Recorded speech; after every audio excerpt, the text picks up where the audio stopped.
Ukraine, Archbishop Gallagher calls for the conditions for a just peace.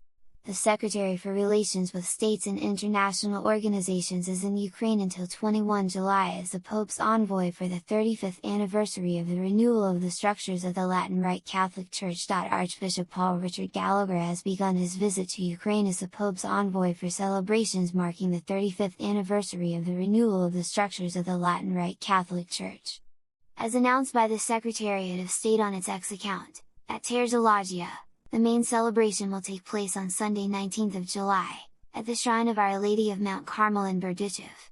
The occasion also recalls the apostolic journey of St. John Paul II to Ukraine in 2001. Archbishop Gallagher, the Holy See's Secretary for Relations with States and International Organizations, arrived in Krakow, Poland, on Thursday 16th of July, before continuing by road to Ukraine together with the Apostolic Nuncio to Kiev, Archbishop Visvaldas Kulbokas, as Ukrainian airspace remains closed because of the war. He will remain in the country until 21 July, crossing at Krakowitz. At the Krakowitz border crossing, where long queues of vehicles were waiting to enter and leave the country, the Vatican delegation was welcomed by Ukraine's ambassador to the Holy See, Andriy Yurash, and representatives of Ukraine's Ministry of Foreign Affairs.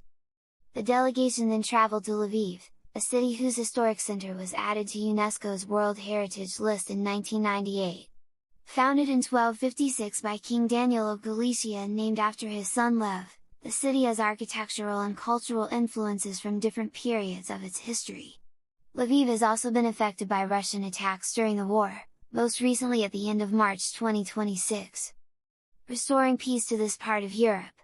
On Friday morning, Archbishop Gallagher was received by the Latin Catholic Archbishop of Lviv, Archbishop Mstislav Mukarczyk. At the Archdiocese and Curia, he met regional and municipal authorities. A just end to the war means restoring peace to this part of Europe, Archbishop Gallagher said. He added that the Church and Pope Leo XIV have not forgotten the suffering of the Ukrainian people and their sacrifices. We must create the right conditions for a just peace.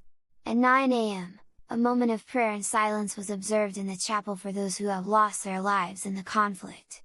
Across Ukraine, a nationwide minute of silence is held at the same time each day, a practice that began after the full-scale invasion in February 2022 and has since been formalized. Visit to the Ukrainian Catholic University.